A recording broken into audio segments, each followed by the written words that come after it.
Hello everyone, thanks for joining us again. It's Wendy Clifford here and Ian Bourne from Cloud 2020. Great to have you here. So Ian, today we're going to talk about licensing overwhelm.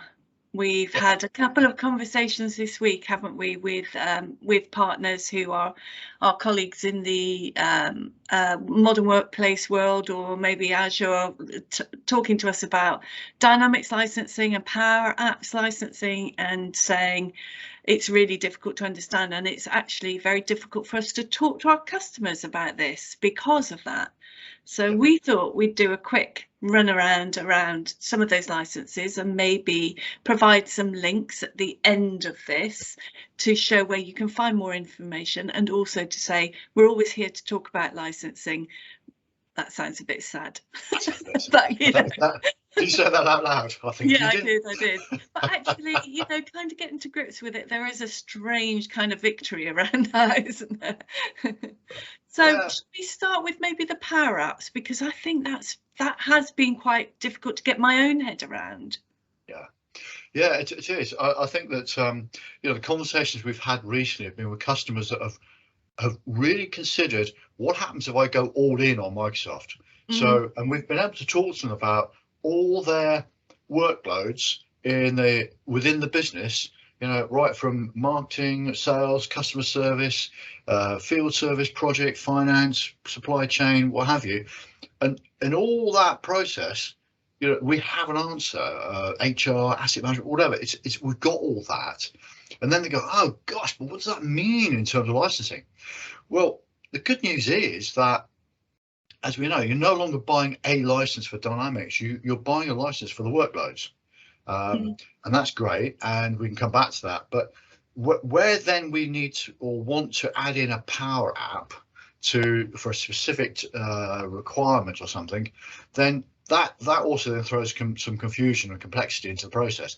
But I think there's some good news out there now. First of all, the pricing for Power Apps has plummeted recently, like it's halved. So hey, great news, right? Great news. And it falls into two camps really. So if you have just an app you want somebody to have, then you literally pay for a license for them to use that app on a monthly basis. Great. If they use two apps, will you pay the same price twice? Go to three apps, right? Okay, stop. Now buy them a license where they can have as many apps as they want. And that is the per user license per month. Okay, so there's a bit of a balance there. Great. Yeah. Big news in the last few days, which I think is a game changer, is you've also had the ability recently to be able to pay as you go. That's fine, pay as you go. So this is based on capturing your consumption on Azure. So if you use an app in the month, you'll pay. But even more importantly now, we can have guest users in that situation. So let me just talk you through this one. We've got an example of a customer that has maintenance teams that they employ. They also have contractors that do maintenance. So yeah, fine. License your own people, not an issue. If they've got lots of apps, buy them a per user license. If they're only using one app, the per app license. Fine, that's fine. What do you do about the contractors? Until recently, you had to buy them a Microsoft 365 license and an app license, and they had to become part of your team. Not now. They can have a joeblogs@joeblogs.com email address, and as a guest, you can still license them, which is brilliant. But you only have to actually license them if you use them that month. And that where you've got that boundary thing between internal staff and external staff, that has now opened up that possibility, which before then we'd have to build a Power Apps portal and get them accessing through there or something, and it got very complicated. So I think that in the last week, that news is great news for some of our customers.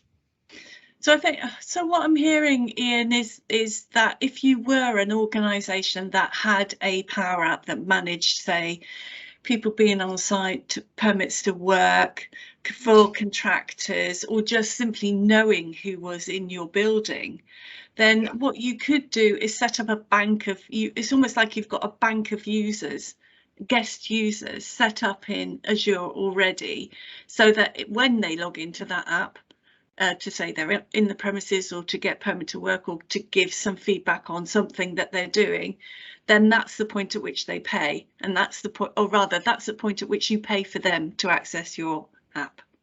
So Yeah. that flexibility, I mean, it's going to need a little bit of setup. I would think that it will happen over time, and I think what's interesting is it's bringing in that Azure world closer together to the Power Platform, isn't it? And I think we're going to see a bit more of that. We have spoken about that in the past, definitely. We spoke about that with regard to PAL, actually, which is also about licensing. So I think we can see some real places where Microsoft have listened and adjusted the licensing in order, the parameters of the licensing, in order to make this possible, these use cases possible. So that's a good point, definitely, isn't it?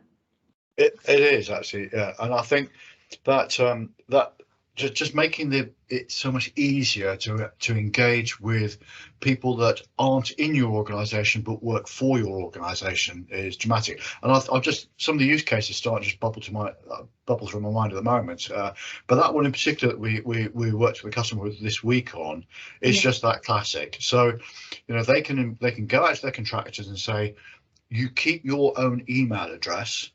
We will register that in our Azure as a guest user. You can then have access to these apps where you can perform maintenance tasks for us, and we get all that tracking and all that kind of good stuff going on for you. And only if we require you that month will we pay that. So, you know, when you look at the numbers, especially with the drop in the price of the apps per monthly charge now, it really makes that feasible. Yes. And a huge amount of possibilities. Yes. So thanks, Ian. I think that's a great example of what you might use that kind of Power Apps licensing for. And we're going to come back another day and talk about the Dynaics licensing and how that works. So thanks for your time. There'll be some links at the end of this video, and thanks for joining us.